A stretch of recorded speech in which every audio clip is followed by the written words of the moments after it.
The deals are getting hotter during the dear days of summer. Get 0% financing for 60 months on all John Deere compact tractors. Plus, get a best-in-class 6-year powertrain warranty at no additional cost. Hurry in today for the hot deals of summer. Offer ends August 2nd, 2016, subject to approved installment credit with John Deere Financial. Terms, conditions, exclusions, and warranty limitations apply. See dealer for details. Visit your local John Deere dealer today to take advantage of special savings going on now.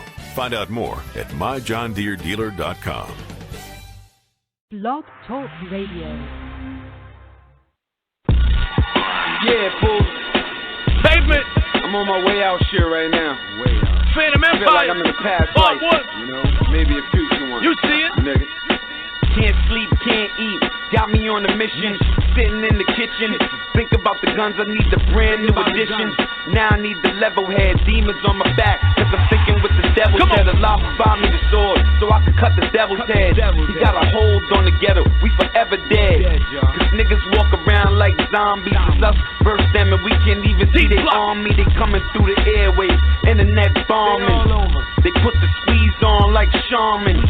This shit is too deep for the dum-dum. Condos in the hood now. Fuck where they come from. They take the hood and disintegrate it. And got the nerve to say they motherfucking renovating. And got the nerve to say they motherfucking integrating. All they did is fuck the ghetto when they penetrated. I keep my third eye up, now my eyes wide shut. Cause I don't sell my soul, I'm no high price slut. I'm a rebel in the land of the peasants. On the front line when they rise up. The poor shall inherit the earth. For what it's worth, you see a devil, fuck a nigga, kill him at birth. Cause these are the signs of the last days. Loading up the guns while I blow on the last haze. Word, nigga. Peace, what's going on, everybody? Welcome you all back to another Liberator Speaks. You know, me and the team, me and the squad, you know, we're just going to jump back into this discussion that we failed to have previously with the author of the book, Kicked Out of Heaven, The Untold History of the White Races, circa 700 to 1700 A.D., Volume 1, Mr. Keenan Booker, you know. So we're just gonna give him the floor and let him go in so we can cover the ground. I just want to say I think it's most fitting to have this discussion in lieu and in light of everything that's taking place. So without further ado, I want to bring Mr. Keenan Booker on. Peace, what's going on, brother? You on the Liberator Speaks? You there? What's going on with you, my man? What's going on, bro? How's everything?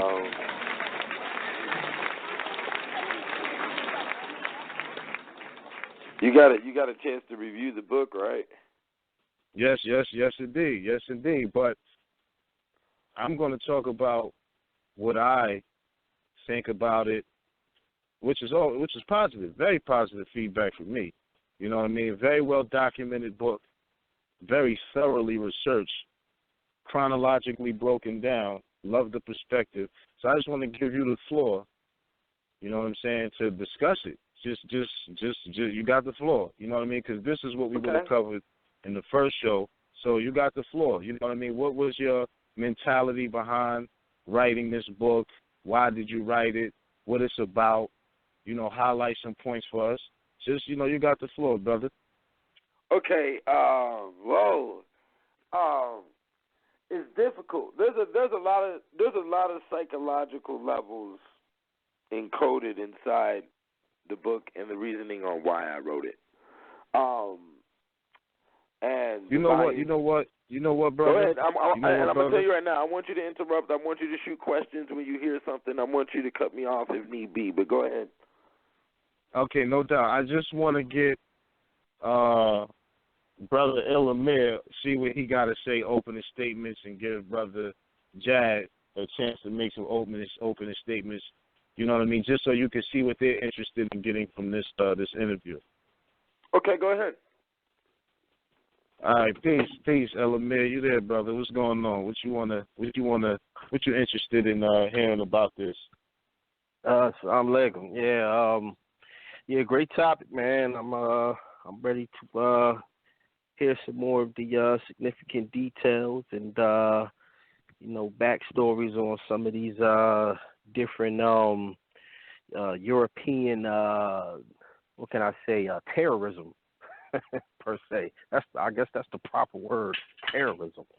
And with that, I'm gonna digress. Okay. No doubt. Jad, what's going on, brother? What you want to open up with? What you interested in taking away from this? Peace. Walaikum salam. Peace to the brother, too, Keenan Booker. I haven't had a chance to review the book yet, but it's definitely a needed perspective because, we have the European, the so-called white man present day. When they paint this picture of the savage or the uncivilized individual, they use the black man as the face of that. And I think, we as a people need to understand that we have been, integrated. You know what I'm saying? We have been trained or brought up in their society to be like them. So the savage behavior has its root, with our captors or whatnot. And with that, I'm gonna digress. I want the brother to go in. I'll add some, have some questions, I'm sure, as he goes in. But definitely a much needed perspective. Okay. Indeed. So what I'm going to do is we're all going to go mute, and you just speak what you got to say, brother. You got the floor. Okay. I'm going to go in. I know I may say some things that may not be totally agreeable with, the perspective or that you may have with things, but I understand a lot of stuff. And but the good thing is this ain't necessarily a show about agreeing. You know what I'm saying?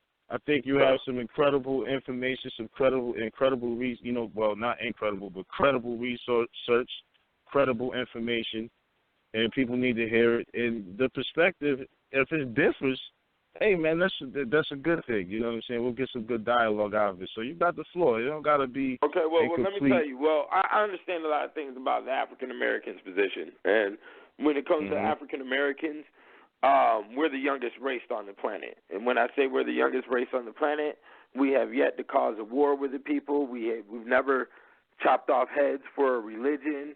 We don't have full control of our female, and there's a lot of other dynamics that are related to that.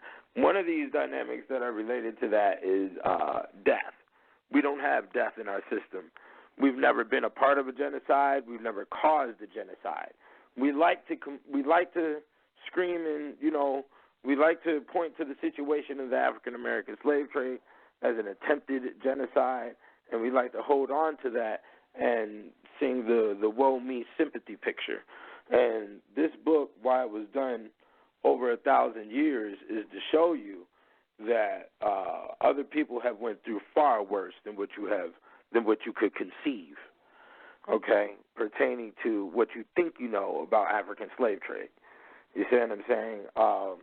And there's other civilizations. I could go into China. I could go into areas of China where it was way far worse than the African slave trade. And I put that picture out there so we can have an expansive mentality when it comes to black males and understanding the humanness of what's the position. The barometer? What would you say is the barometer for what barometers and parameters are you using to establish the level of severity? Of severity when I'm talking about the African slave trade versus what was going on for 1,000 years. Yeah, precisely. I just feel I can bring it back. I can take it to 2,000 years. I could really take it all the way back to Greece with a lot of the things that they used to do. For instance, in Greece, they used to train animals in the Colosseum to have sex with women. They trained donkeys, giraffes, gorillas, lions, jaguars, leopards, tigers, and bears to have sex with women if they committed a certain specific type of crime socially. Okay, that's just one thing. Nero, he decorated his highways with over 3,600 Christians rolled in candle wax paper and impaled, and they were used as street lights. Okay, when it comes to women being hung up and having their baby ripped out of the womb, I have far more reports of that from studying old Europe one time than I have with studying African slave trade, and I've studied the African slave trade a multitude of times. And, not only the slave trade, but the events that happened here in America. And I do have documentation on a case where a female, it happened in Valdosta, Georgia, to be specific. I have that information inside the Black Man's Bible, which is now valued at $2,550 on Amazon right now. That's what the Black Man's Bible has been valued at. So also, when it comes to being hanged, drawn, and quartered, a lot of people like to take that information out of the Willie Lynch, and they like to talk about the two-horse thing that happened and ripping the body in half and all of that.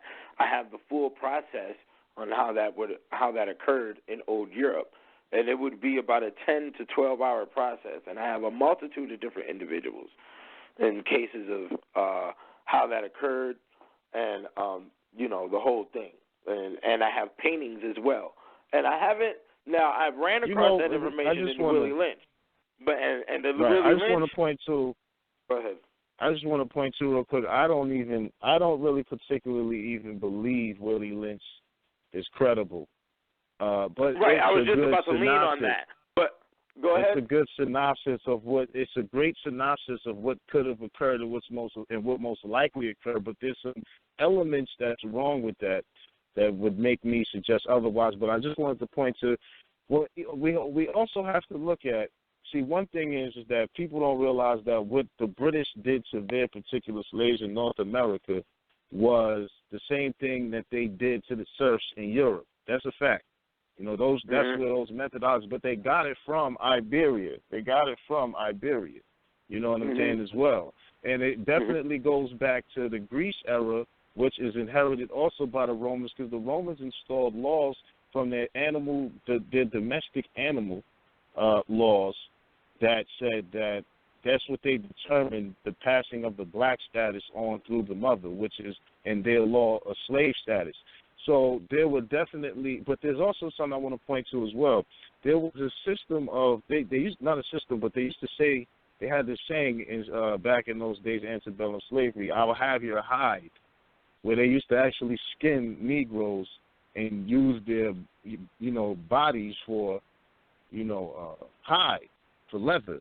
But this is what they would do in Europe as well. Right, I have a picture of the type of knife that is used. It's called flay knife, and the whole process is called flaying. That's F-L-A-Y. I've seen, when it comes to the African slave trade situation, I've seen, an individual who claimed there was some boots and some gloves that was made of black skin. I wouldn't doubt it. And the reason why I wouldn't doubt it is because they had these skills mastered before a slave ship even was thought of. Okay, that's what a lot of people have to understand, and that's what I was originally stating with us being the youngest race. We don't have death in our system, and that's what makes us not mature and not serious. Black males are not serious because they don't have enough death in their system. They don't know nothing about death, bro. Like, they've seen situations where their uncle may have got shot up on the corner. I would disagree. Bro, I think that's a matter of perspective, but that's a great perspective you have. I'm interested in hearing. Tell you something. Have anywhere, can you find anywhere in history where black individuals were dealing with 10,000 people dying a day in their community? We were in wars, and see, the other thing is that we also have to look at us in a barometer. We also have to look at us. Hold on 1 second. Hold on. People dying a day.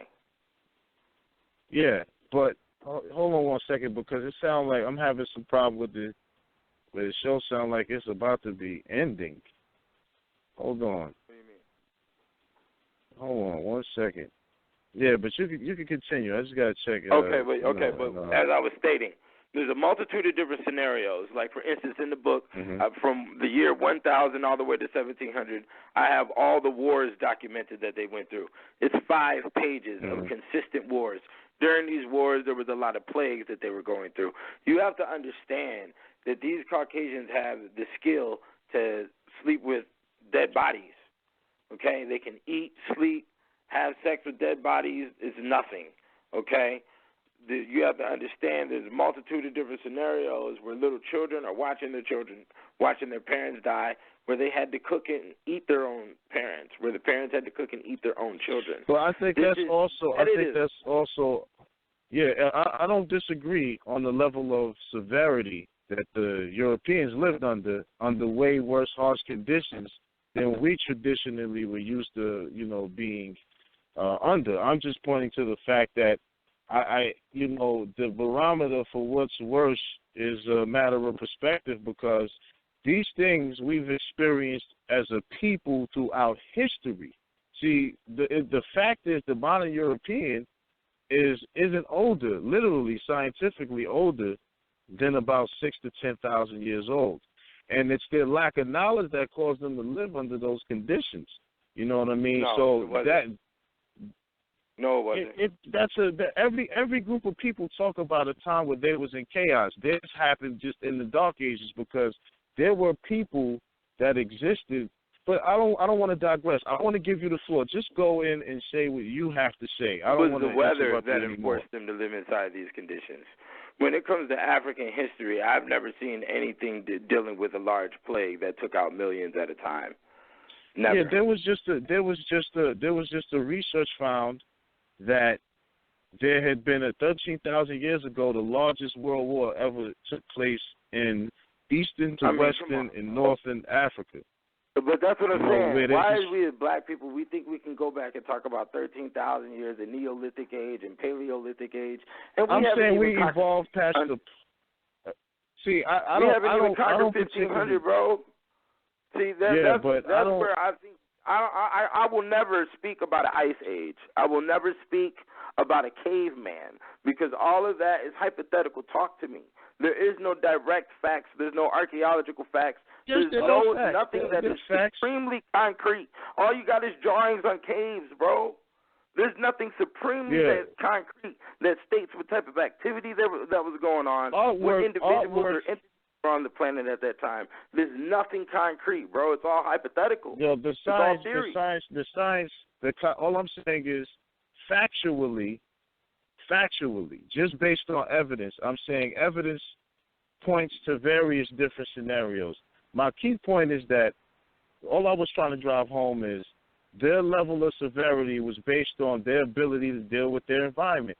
All cultures speak of a time when they lived in chaos and emerged as some sort of champions, which is the beginning of the origin of their kings. And I'm not one of those people that need to go far back either. I just don't think that I'm not in total agreement that today's African American is a new group of people. They're just being identified as a new group of people. Now, because we didn't live, in a situation where, I just want to give you the floor. I don't want to go back. African Americans haven't been through the experiences that all other races have been through genetically, and the reason being is because we've been completely wiped. Our memory database has been wiped. We do not have the energy of the experiences that the multitude and all other races on the planet have genetically. That's why we look like fools right now to the world. That's why we are looked at as the weakest race to the world. That's why we are confused and we do not know what to do to the world. That's why we sit up here and think we can battle when all other people on the world have been conquered and have already put themselves in the position to sit at the same table except for us. One thing that I would have to... the Negroes don't like to deal with reality. At the end of the day, that is what I see. Okay. Well, it's interesting. Some of those points are very, very interesting. I see various different research that actually kind of conflict with some of those notions. For instance, the African American that was discovered recently, his DNA is testing back further than chromosomal Adam.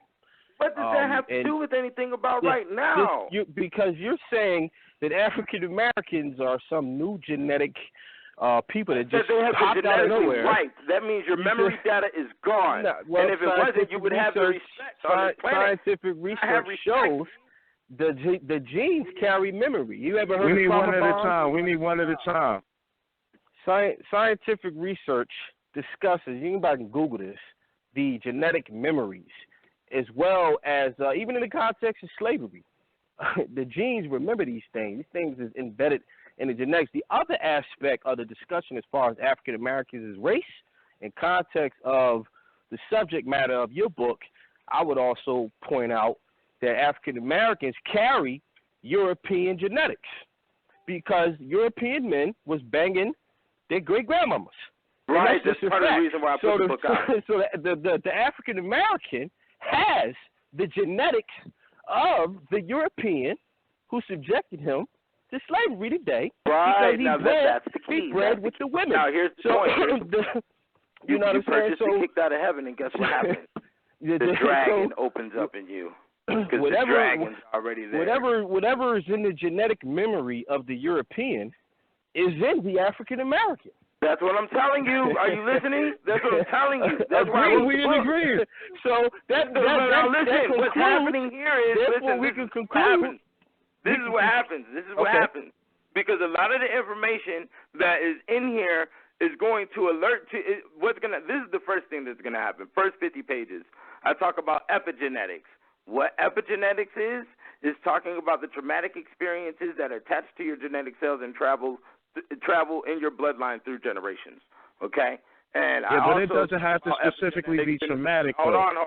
It doesn't have. I also talk about epigenetics in the format of geographical location, relocation. Because as Africans were geographically relocated here, so were Europeans geographically relocated here.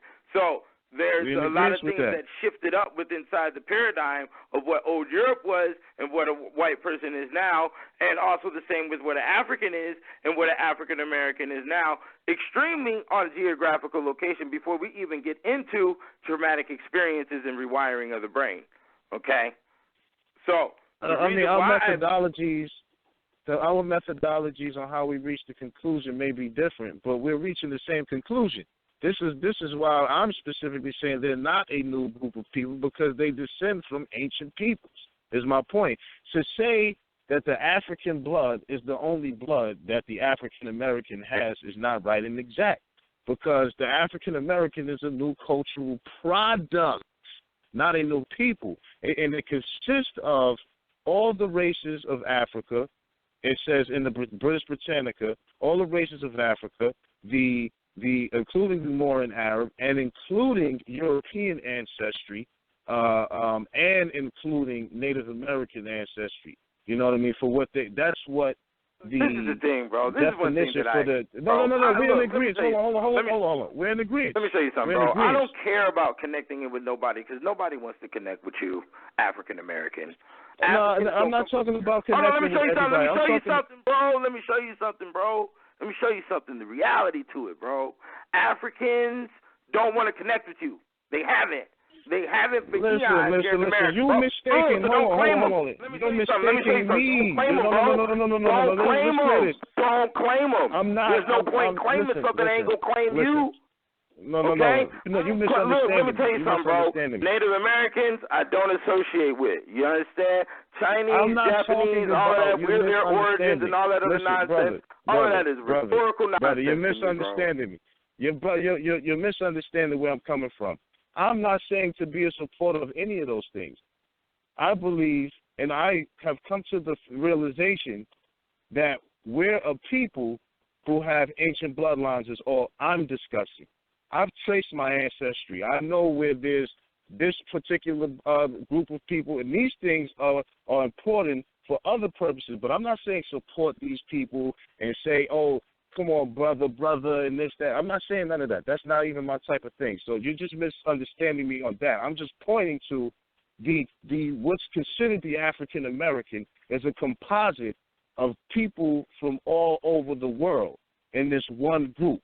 You see what I'm saying? So I'm saying based on that and based on that lineage, they have all of the information and data that is necessary for all proof to say this is what we're going to go by, this is what we are, and we're plugged into all the history of a lot of the places that we're a composite of. That's all I'm saying.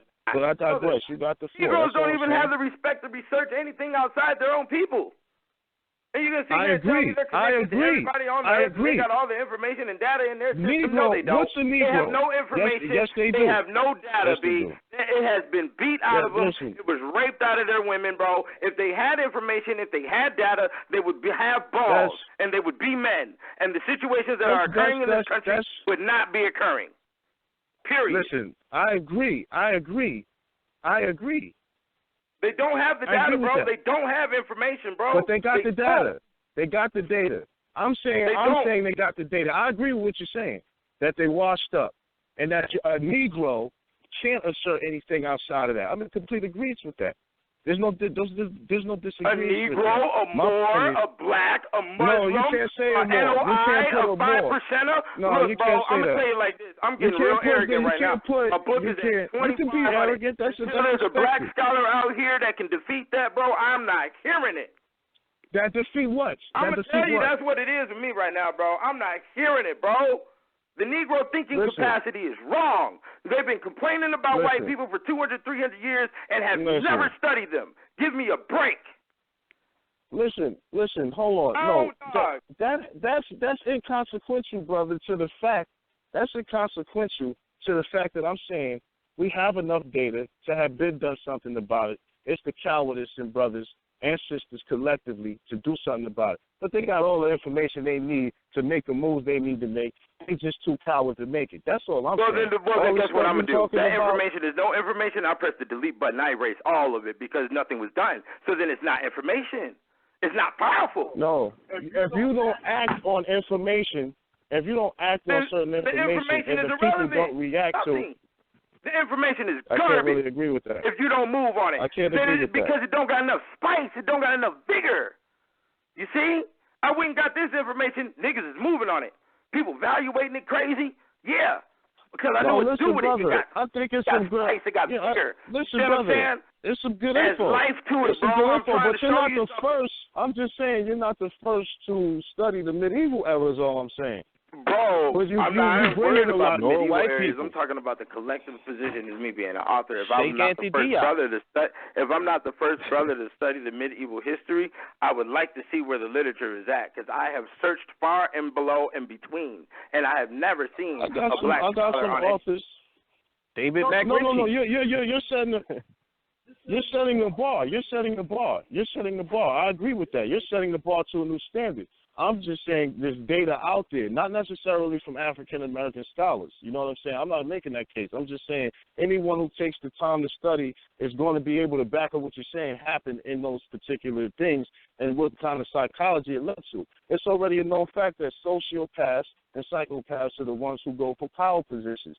So trauma has a lot to do with someone taking on that type of mentality to do things for their survival and why for self-survival. You see what I'm saying? That's at a whole different level, and traumatic experience definitely led to that. I don't think we're in disagreement. I just don't think that we didn't have enough data to make moves. They just was too cowardly to do it, but I digress to give you the floor. I wrote the book in a format for it to be bled out. I didn't write the book in the format of I got all the info. I wrote the book because you got to understand, I went over 1,000 years of an entire continent. So there's a lot of subjects that could be way more expounded on that's inside this literature that are individual by Scotland or by Switzerland or by Germany or by Ireland or by, Italy or whatever. And the reason being is because there's far greater details on how this picture is completely sewn and woven in. Like, for instance, mortgage. Like I was breaking it down to my homie earlier. You know what it is? Hold on. You know what? Let me just say this. You know what the issue is? I've had a chance to review your data. I think you need a chance to review. I should have, in correspondence, showed you some of the data we have. Like we run a historical society that just covers the Moorish, or documenting the literal Moorish heritage, history, and culture, and that has run us into a parallel study and comparative study with yours.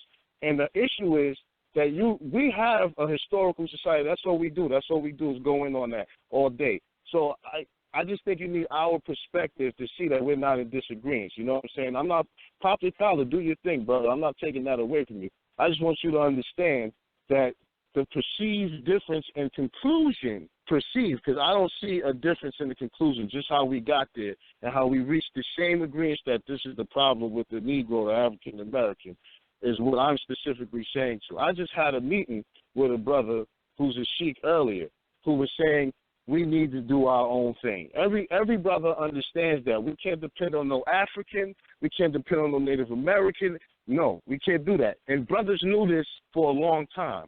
They fought. It was men who fought and died in the Civil War to be a part, even though they got a raw deal. So there's always been a warrior element. Yeah, but African Americans don't have enough seriousness in their blood, bro. They're not serious. That's because of the breeding. The breeding farms bred this out of them. Nah, they ain't got nothing to do with it, bro. They're not serious, bro. You got to understand the environment rules, okay? In Africa, we were building huts, big. Yeah. To agree to that, my thing is to agree to that for me. What did you say? For me to agree to that would mean, that I would deny what I know I'm doing every day. And my shit don't fall under no cowardice or seriousness.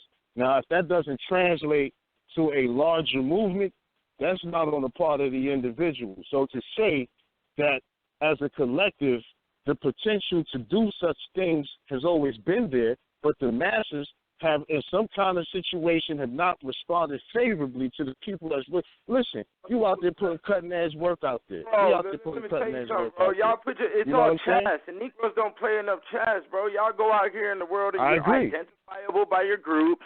You want to be in groups. You wear your groups on your shoulder. You're identifiable by everybody. That's you air what your all problems nations out on do. the internet. I mean, give me a break, bro. The whole structure shows that the African American mentality collective, regardless of your little subgroups that you want to divide upon, is in the infancy stage. You're crying to the world more in that and expecting everybody to respond in sympathy, B. That's what women do. I don't look for sympathy. Hold on. Don't. You can't group me. I know. You can't group me into that. You can't group me into that. That's what it is. That's all my point I'm making. But that's what it is, collectively, from coast to coast. And until you understand your position, you can't make a move on the board. I know my position. I'm very stressful. It's chess. Okay? The African American is merely a U.S. creature. The only colors the African American flies is the red, white, and blue. Internationally, all over the world, African Americans running under the U.S. banner always has been. It doesn't matter about the U.S. banner. You're speaking English. And I take you to Fiji Island right now. You will get off on the airport, and they will talk to you in English. Listen. The U.S. is an English. It's an English company. Bro, I take you to Alaska. I take you anywhere across the planet. It's gonna be English. This game is conquered. No doubt. Period. Y'all ain't getting it. No doubt. The U.S. You can't say we're not getting. We're in agreement. We're in agreement to that. There's no disagreement that the world has been conquered. You're preaching to the choir. The second level is silence and secrecy. And if the second level is silence and secrecy, nobody's operating in any fashion of claiming any group publicly or wearing any attire that's correlated to any group or subgroup. Period. No, that's not true. That's not true. That's not true. That's not true. You ain't in that position to move like that right now. You ain't got enough power to be running around here with your fezzes on and all this. You're identifiable, B. Do you think this is war? You niggas don't know how to move in war. Listen. No. What you don't understand, brother, is that we're already past the point of you talking about. Ain't nobody hiding. Where you gonna hide from? You use a cell phone, they know where you at. That's a delusion. That's a delusion to think that you can maneuver and use the technology. If every person is going to do something to add to this secrecy, listen, all orders have their odors. That's secret societies. And they all fulfill positions and other roles within their society. This whole hide and seek thing, that's everybody's on the grid. Silence and secrecy. I don't hide from nobody, bro. I just took a book about their race and flew up to New York and sat on the block. Listen. I'm from New York. What's that? I'm from there. I was just up there. That's what I'm saying. I just wrote this book and I flew up there. I'm not hiding from anybody. I told you. I said silence and secrecy, B. Black people don't get it yet. That's what I'm saying, bro. The game is too at infant level, dog. I'm a little bit too experienced. You see what I'm saying? I understand Bro, this. You're not more operates the way I operate. To think that you're more advanced than us is arrogance, brother. You know, and that's cool. I don't have a problem with that. But you don't know what we know. I don't think you're thoroughly researching what we do. We're not claiming to be a subgroup. We move to corporate entities. We have businesses. We market products and services that add to the solution of the problem. So to sit there and say, and we've moved around, we've moved over the world, we've been places, we've seen things too, we've interacted in what we do.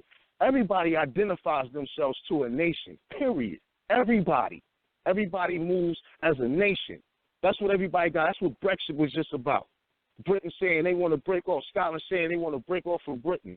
Everybody moving in their nation. I'm talking about being identifiable. I'm talking about the public eye, and that's it, B. That's all I'm talking about. I ain't never said for nobody to not claim what you claim. It's about how you claim it, bro.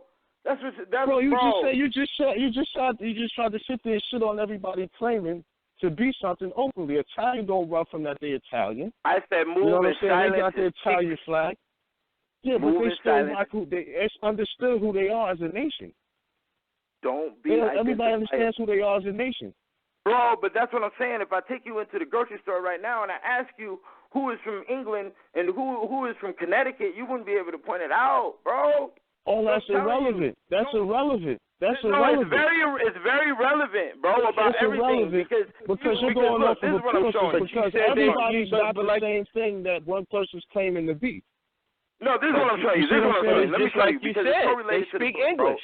No, let me show you. They speak English. If you go to Connecticut, they speak English. Let me show you. African tribal groups never sat out on the corner yelling about their religious dogma. And I'm not saying that you're doing it, nor am I saying that your specific Moorish group is doing it, because I know all Moorish groups don't do what all other Moorish groups do. Now, understand, when you see individuals out here standing on the corner yelling their religious dogma, that activity is correlated to 1200 Europe. There's not found in no African situation. I'm telling you that the psychological... I'm not in agreement. Listen, I don't even agree with people being out there on the corners talking this and talking that. I'm not. Right, that's what I'm saying. I'm not saying it's you. I'm telling you the energy that's got me hyped on that type of situation, okay? Because I know where it's coming from. And it's coming from a high level of insanity that comes from Dark Age Europe. So when you see these Hebrew Israelites, other different Moors, not your group, and when you see the RBGs and all this other stuff hanging out on the corner, yelling about their religious dogma, that is going back to groups like the Cathars, going back to groups like the Flagellants of old Europe, bro. That was before Catholicism and Christianity was even fully established. These groups, like the Brothers of the Freedmen, used to sit out here on the corner butt naked. They used to charge into churches butt naked. They used to force rape situations inside churches. They used to do all types of crazy stuff that you would not believe. That is extremely on the high levels of insanity. Now, these same groups that we're witnessing, that we see up on the YouTube and that we see out here on the streets, are maintaining said mentality. And they're only doing it for the characteristics of what racial group? Ours. You have to understand that when people of other races walk down the street, they don't divide you up as Hebrew Israelites or Moors, or they look at you as, oh, those niggas are insane. That's their problem. That's their problem. No, it's not their problem. You got to look at it. Who's winning on the social and financial scale and who's losing. Listen. So who has the proper thinking dynamic and who doesn't? What I'm saying is, I'm going to show you who got the proper thinking. The reality is solutions implemented. I'm going to explain something to you. I'm in full agreement with the people being out there proselytizing. You don't see us. I don't do that. We put out books.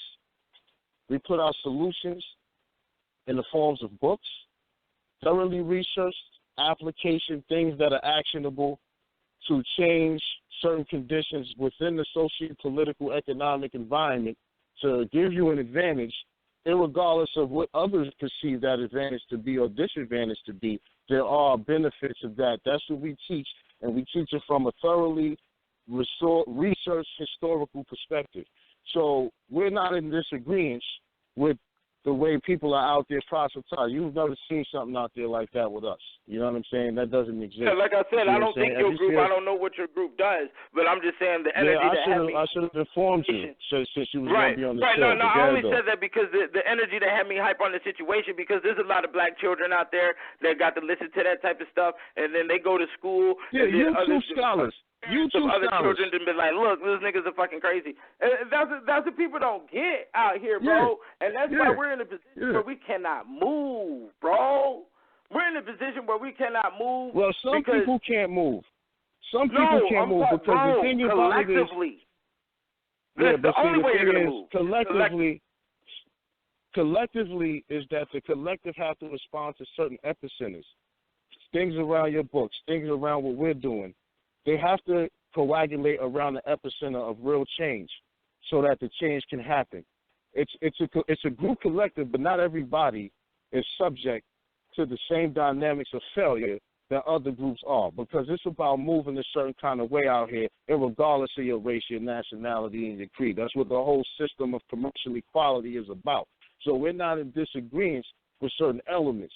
Their solutions in a way that's going to cause them drama, that's on them. You know what I mean? We've done, tested, tried, proved many different things, failed, false, whatever. We got the truth out of it. We got evidence, facts about our results. So that's how we move out. So I agree that, listen, if you're moving right out here, number one, you're moving as a company, you're moving commercially. You see what I'm saying? You're doing the things that other nations do, that other individuals do to get money out here. Because the first basis to be able to protect the money you do get is based on your status. That's something Negroes have never dealt with. That's what we deal with. See, the whole thing is, it begins with the identification. If you identify as a product of somebody else, you still got the slave mentality no matter what you think you're moving as. Because if the only way to move is a collective, the collective got to decide to stop being a description that was placed on them. They got to stop agreeing to the synonyms. You see what I'm saying? And look at who they are and look at the ancestry they got. Because Europeans, they come in, they claim different statuses as it's appropriate for them based on, they say, what their heritage is. You got all these Europeans who claim Native American. These things may be social human constructions, but they have real-life consequences in how one conducts commerce and business out here in the national and the international arena. So my point is that you got some people out there that's moving phony and false and stupid, and you got those who are not. This is why you're on the show. Because I rock with what you're saying as far as the history and how this plays out. Right, and I apologize. I should have made I you. was trying to shit on nobody because that wasn't the case at all. It's just I just should have made you aware of what we actually do. No, it's really it's embarrassing to me. I'm gonna tell you straight up, it's embarrassing. Black people are making the majority of us look bad. I mean, that's just what it is. Agree. I know when I leave the house with my woman, I only get assaulted by a black man. They're acting ignorantly. You dig what I'm saying? So and when I really boil down to it, man, because I've done a lot of research, there's a nature to it. There's a whole nature to, black people operating in set format, and that's the only way I could put it, bro. It's too repetitive throughout history, my nigga. It's too repetitive throughout history. We kill our own, we kill our messiahs. Somebody's going to snitch. Somebody's going to tear it from the inside down. Somebody's jealous. Somebody's trying to bone somebody's wife. That's all there is to it. That's been the case. That's why I've always stayed far away from, Negro groups and the lecture movement and all that, because there's no control. There's no understanding of propaganda. There's no understanding of political science. And there's proof of that with what just happened with this whole Dallas shooter situation. Dallas shooter goes up, and what happened? I gotta send you. They got a picture up. They got a picture up immediately. They got to see, and that's what I'm talking about. Dog, bro. I gotta send you a show I did, a podcast I did some years ago called R.I.P. to the Conscious Community, where I talk about these particular things. You know what I'm saying? Yeah, I'm not part of that group. Science.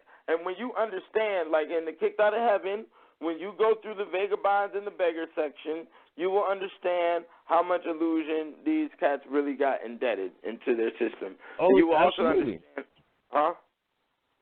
I said absolutely. Absolutely, no doubt. The vagabond and the beggar section, I described the first strippers.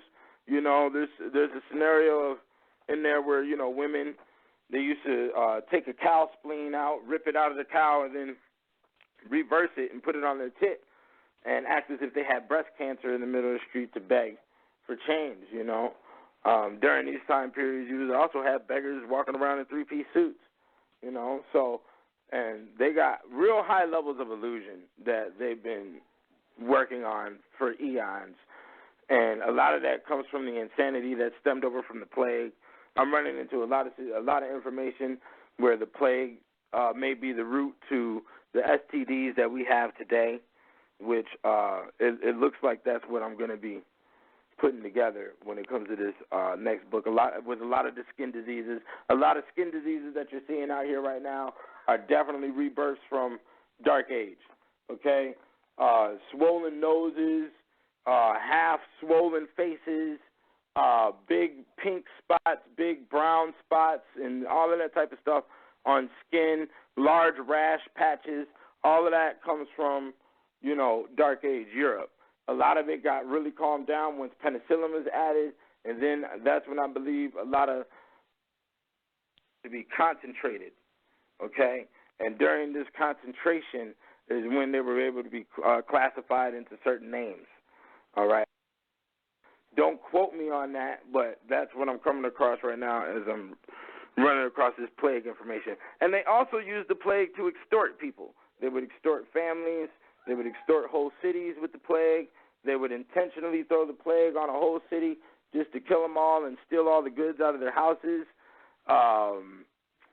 Grave diggers would wipe the plague off of dead bodies in pits and then take the plague to your house and threaten you if you don't pay up. And they'll, throw the plague on you and kill you. And you have to understand, and this is part of what I was saying earlier about we don't have enough death in our system.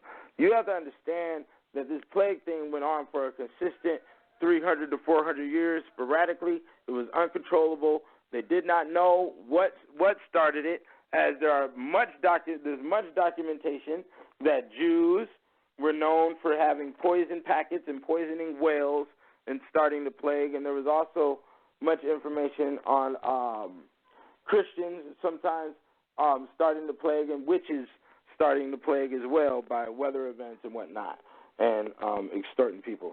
So, see, one thing, too, I just want to establish is that when we research this period of history, when I look at a European, you know what I'm saying, and I see a European who has pale skin somewhat and, dark hair, blonde hair, whatever they have, I don't see them as exclusively European because I know brothers who are darker than me with 60% European and 40% other type of, less as me, darker than me, but they got a majority European ancestry. So my thing is that, history tells us that it wasn't specifically just pale people who are Europeans and going through this black plague or this dark plague. You see what I'm saying? Right, no.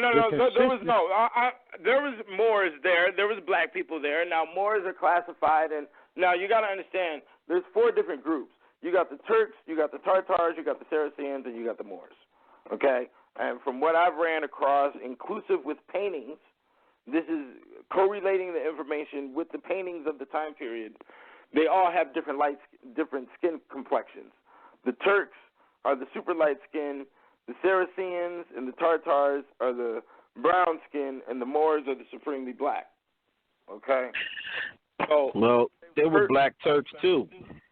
The Ottomans are usually the ones. You see, you have the Ottoman branch. You have the Ottoman branch of the Turks who are definitely ranging in pale or fair skin complexions. But there's several different groups within the Turk identity. Yeah, and of course. The Ottomans were, mainly the ones that rose to a prominent power historically, so on and so forth, and have a lot of paintings. But yeah, but there are paintings of dark-skinned Turks. I wouldn't deny that, but like I said, I wasn't studying the Turks or the Saracens or the Moors or any of that with this information. You got to understand that I was studying exclusively white people and everything that was dealing with their social structure. So I wasn't. See, when we say white people, that's the issue. It's like, my thing is that the people who identify white is classified, according to the federal government, as anyone that's having descent from original peoples of Europe, North Africa, and the Middle East.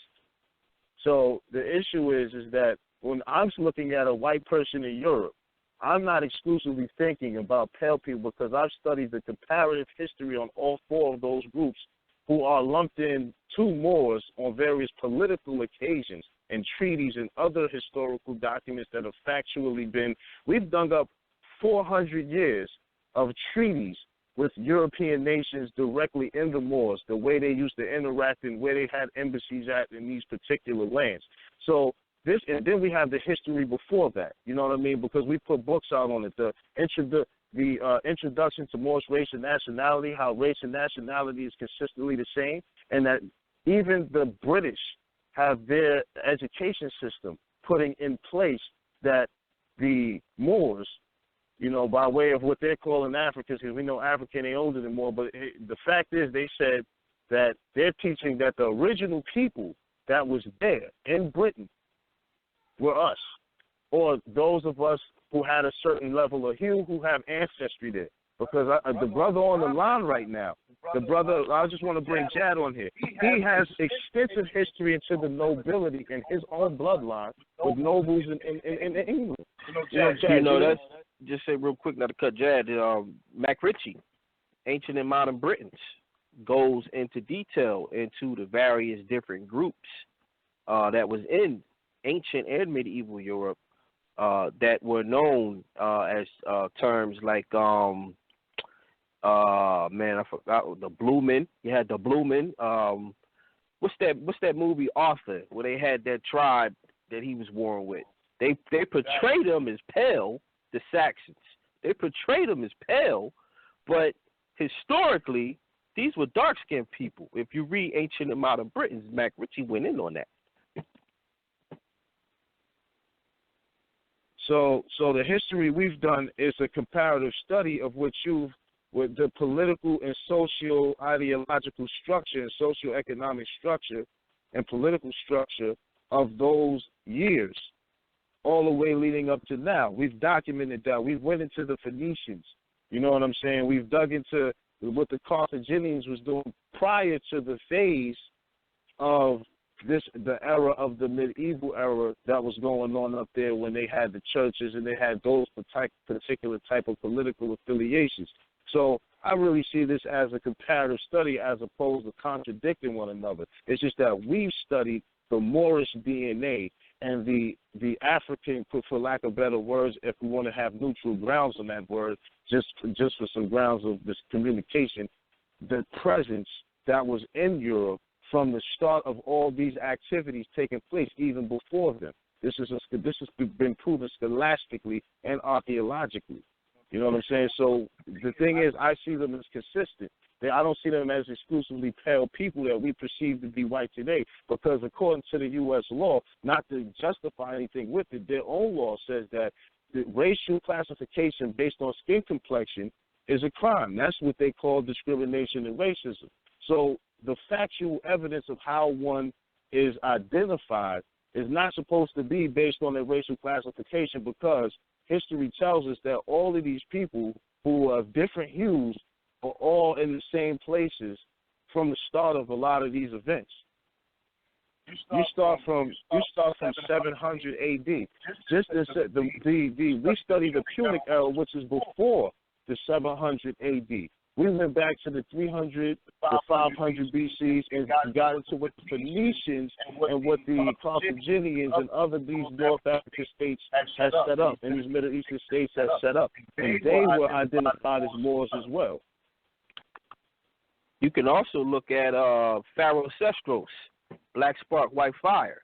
He sent Egyptian campaigns up into the ancient Greek islands and stuff, the mine for 10. That's another aspect. Then we can look at Normandy. We can look at England doesn't even start until William the Conqueror of Normandy comes through there with Vikings and Moors and takes it over. So we have to also consider those aspects as well to the societies that developed up in those areas. Now, the Carthaginians were defeated by the Romans, and they inherited what the Carthaginians had, and they had all the way up to Iberia. You see what I'm saying? In certain parts of certain strongholds in Bavaria and Germany and other different places, in these obscure places in Europe. So the reality is that these groups were interacting before the 700 AD era, and we've documented that. So we found that when the Roman Empire fell, that's when this particular dark age crept upon them, because all the knowledge was lost that was inherited from that time, that the Moors became the custodians of, because anything that survived, they was paying people $24,000 a month in gold to translate all of the ancient literature. We've done a comparative study. You know what I'm saying? That's all I'm saying. So we're not in disagreement with what occurred, but we just studied it from this DNA, from this side of the line. Okay, but everything that you said don't got nothing to do with what's in my book. Say it again? I said everything. Oh, you blanked out. You blanked out for a second.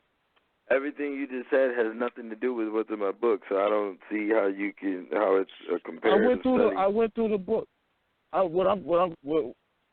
We went through the book and looked at what you said occurred in the time period. Okay, so as far as what I'm saying has to do with the book.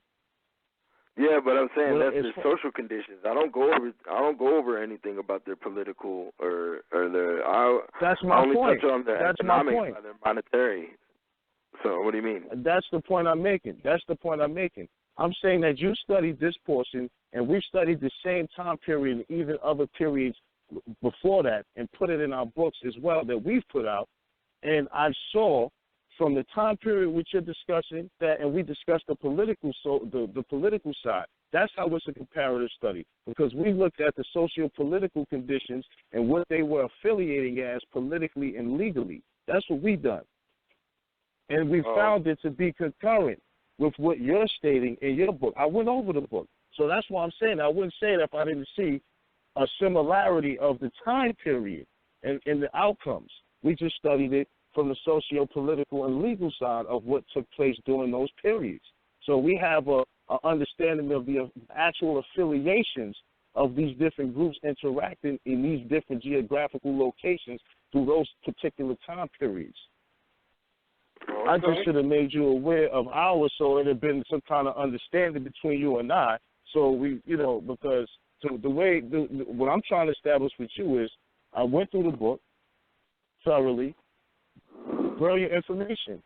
I'm not saying it's not. I encourage everybody to get the book, buy the book, because this is a piece that consolidates a certain time period that we definitely haven't seen from a brother of this generation and all generations as well. I agree. I'm just saying that the books we've put out, in not in contrast, but in a parallel form through the socio-political and legal affiliations of the day, have found that in this time period, it shifted upon some of the same principles you're discussing in your book.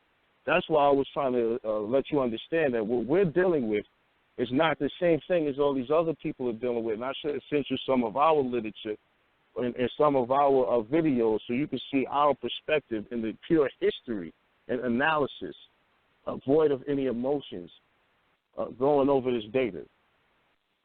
That's all I'm saying. Okay. So that's how it's a comparative study. Oh, okay. Okay, because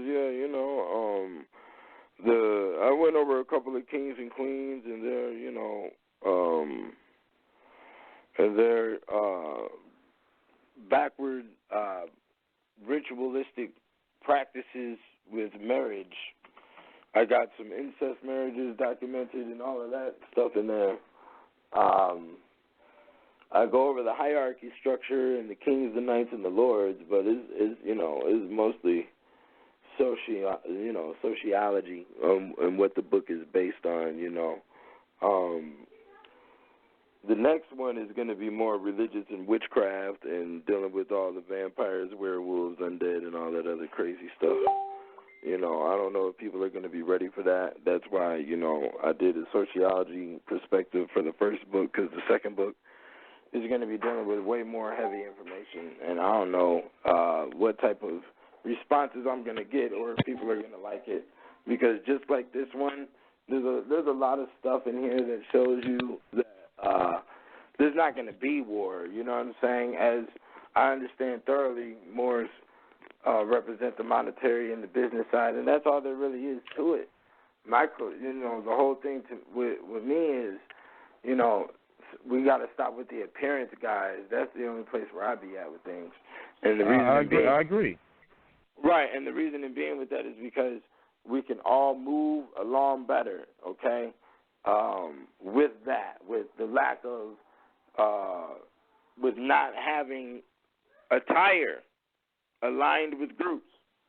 That one cut will do a lot of good, okay? And we will be able to get a lot further,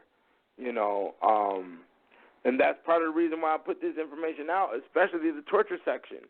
The torture section, as I've studied, African rituals and human sacrifice, and even in that area, it's ridiculous, the type of stuff that they do and the different processes they had for criminals in old Europe. Executioners were basically also considered the like a witch doctor to the community. A lot of people would go to them for certain concoctions for diseases or certain magic things that they needed. They would go to the executioner. An alchemist. Alchemists would go to the executioner and buy a prostitute's charred heart. As the executioners would have to gut the people and get the organs, and sometimes they would keep the organs to sell them to other people, and because they had little occult things like if you take a thief's finger and put it underneath your threshold, it'll protect your house from killers.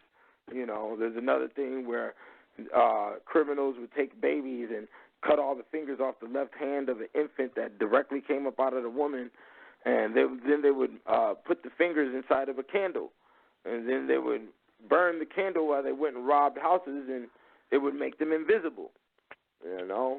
So that's interesting because they were over in antebellum U.S. slavery. They were certain plantation owners that were actually performing taxonomy on their slaves, turning them into statues. And in fact, they actually did that in Europe. The Angelo Solomon, I don't know if you're familiar with him, but he was one of the Moors that became the Grand Master of one of the Masonic lodges out there in the UK. When he died, they turned him into a statue as well. So I found that very interesting. Then I noticed you brought up the vampires, and you're definitely going to have to get into Vlad and the Order of the Dragon. Well, okay. Now, see, all of that is a build-up. You have to understand that we're at a final phase.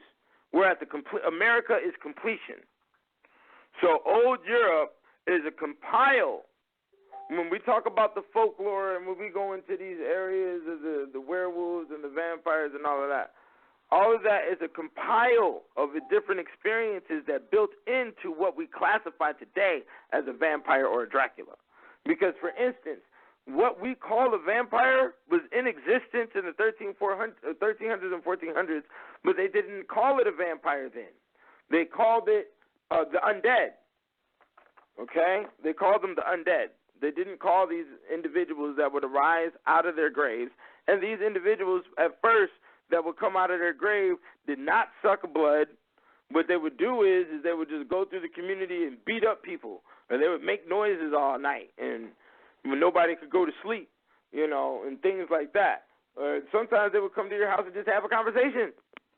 This is what's documented, And then they would go back to their graves, okay? And when they went back to their graves, and at first the stake was not a part of the killing of the undead, okay? At first. Fantastic. Well, Vlad would drink your blood. Documented. Well, but you have to understand. drinking your blood. Right, but drinking of blood at that time was But Vlad is also, hold on 1 second. Vlad is just, the vamps start with Vlad. The undead comes before Vlad. The vamps trace back to Vlad. The undead comes before all of that. You know what I mean? So we understand that. Right, but what I'm saying is that the experiences built up to the character of what we call the vampire. You see what I'm saying? There's a multitude of different experiences of different entities from different regions as well that compiled to build up the character that can turn into the bat, that gets killed with the stake, that gets, that doesn't like garlic and all of that other shit. There's a multitude. You have to understand that it took 300 years to build that character, basically is what I'm saying. It took 300 years to build the character of the werewolf. Well, no. Let me take that back. It doesn't. It did not take, because the werewolf is a different story. The werewolf is connected with lycanthropy. And that goes back to Greece, and it can go back further than Greece. These things tie directly into the indigenous animist practices. That's really all they are, is bastard formalizations of these things descending from ancient African pagan practices up into medieval Europe. Right, but then when you state it like that, which that is the fact that also classifies us as the Black Devil. Well, they called us the devil. They used to they made paintings where they painted the devil as black men. They didn't necessarily use the term black then in that per se, but Moors, for instance. No, they did. They had paintings where they had Moors. No, they used the term. They called them an Ethiopian black man. I got it. They wrote the exact term of Ethiopian black man. I have that terminology. Yeah, we have the records. We have the records of where they use all of them. We've seen the records. We got the records in our book. The book Introduction to the Moorish Race and Nationality, where we go into their use of Ethiopian and the use of Moor. You know what I mean? They both translate to the same people, but Moor was used in other types of political affiliations. The Ethiopian was used because of the Christian affiliation, and the Moors was used. Go ahead. Now, I was going to say it's also factored in on what specific European group you're talking about, because you have different groups that spun off from the Germans, like the English, for example. So when you, for example, the word Moor, when you look into the English, it's M-O-O-R, but you go into German, it's M-O-H-R. You know what I'm saying? And the German descent forward is tying you directly into Kush. You know what I'm saying? Whereas others will take you into other parts of Northwest and East Africa. But it is what it is. But the lycanthropy and all that, we all know that. That animism is the earliest, standard for what that became. And we also see the same practices being dealt with over here in the ancient Americas as well. Okay. Yeah, like the Olmec had the jaguar. You know what I'm saying? The jaguar people. You know what I'm saying? And in certain rites and in certain occult rites they had down there, the king was said to have been able to transform into jaguars and all that type of stuff. You know what I'm saying? And it's the same concept of where they create Black Panther from. This new comic that they're coming out with, this movie. You know what I mean? So my whole point is the animist activity is the root of where the experience of the culture being brought over into Europe, because we already know that there were Ethiopians and Moors and North Africans in general on the board of the Nicene Council when they came up with this concept of Christ. We also know that they were different scholars from those states. We also know that they were in the highest ranks of the Roman and Greco elites. So the other thing is with the Native Americans, for example, what's that movie, The Crow? That's what that was all about. And the Greeks inherit.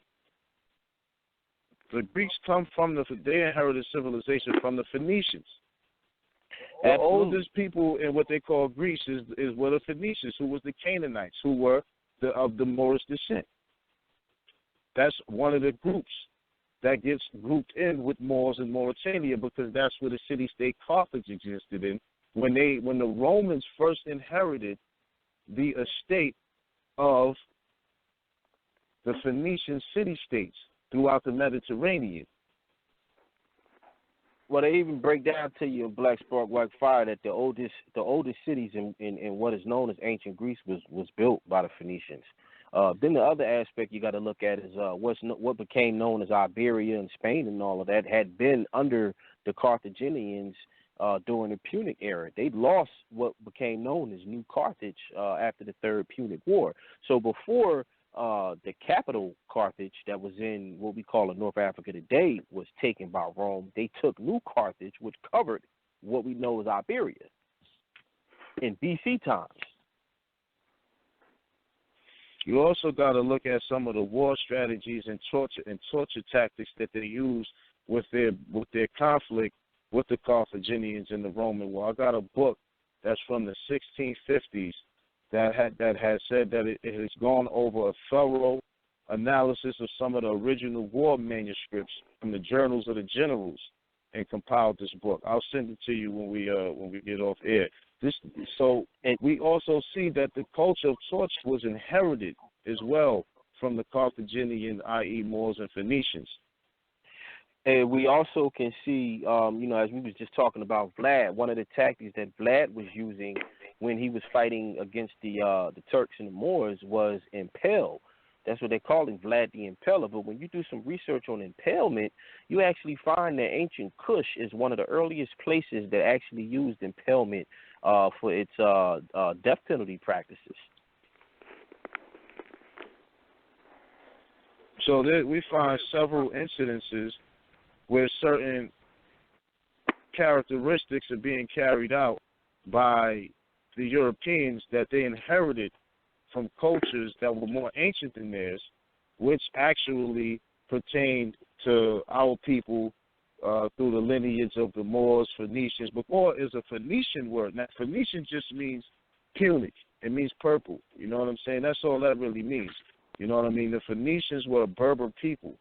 You know what I mean? And the fact is that these elements mixed in at an earlier age and already set up civilizations throughout Europe through trading posts, that those populations, in conjunction with the Germanic tribes that developed there, as one case or reason another, started to interact, and that's what we see as the beginning of this lineage that once the Roman Empire fell from its holdings that it held, that it inherited from the wars and winning the wars against the Phoenicians, Carthaginians, the Moors, they actually then had the Dark Ages after the last Punic Wars of the Romans coming to prominence. Like you brought up Nero earlier.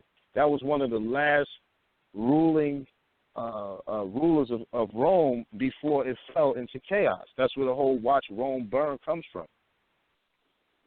And the Vandals and Visigoths picked up the power in that region.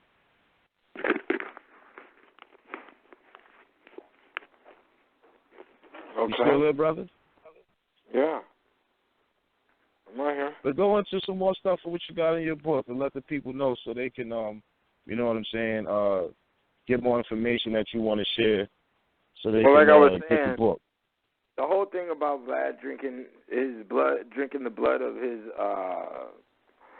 his captors in his castle, that was a regular practice that was done by peasants of the time. So there's nothing special. They drank the blood of criminals for medicinal reasons. They thought it would cure epilepsy and it's the national custom.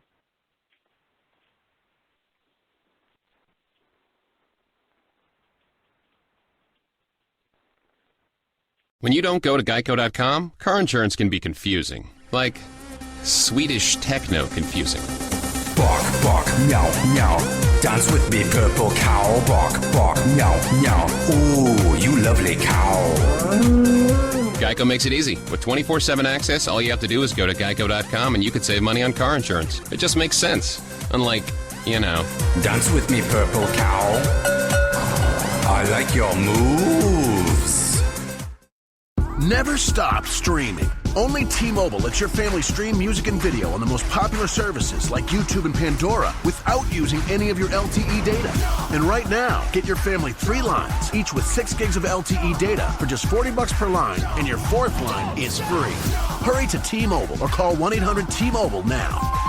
Limited time offer subject to change. OAC plus taxes and fees. Detectable video typically streams at DVD quality. Third-party subscription charges may apply. Streaming on included services on qualifying plan on our network. See data management practices at T-Mobile.com.